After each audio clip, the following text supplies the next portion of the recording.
Jugoslavije je Srbija 90. godine kada je promijenila ustav i ukinula republike i pokrajine. Ili 90. Ali vidit ćemo. Zadržala, ukinula pokrajine.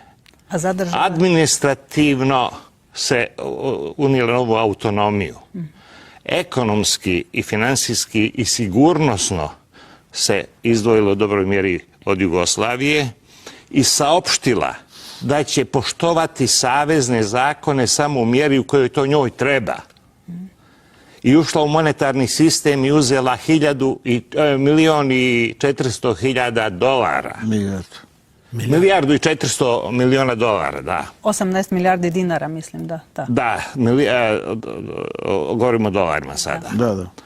Ali zadržala sve svoje predstavnike u saveznim organima, u predsjedništvu, da bi mogla kontrolisati vojsku, 2 člana predsjedništva iz pokrajina.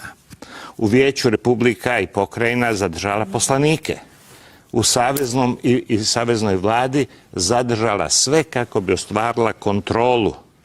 Tako da se može govoriti o tom redoslijedu poteza, da je dobro na neki način pomogla Sloveniji da ide iz Jugoslavije što prije, iako ne zaboravimo da je James Baker došao u Beograd i rekao da Amerika nikada neće dozvoliti raspad Jugoslavije niti nagraditi secesioniste.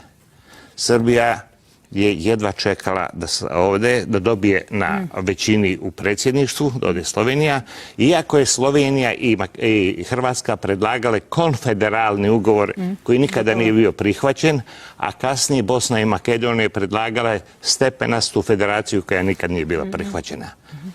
Rat tražio se samo, nažalost, rat i dobijanje vojske za svoju stvar.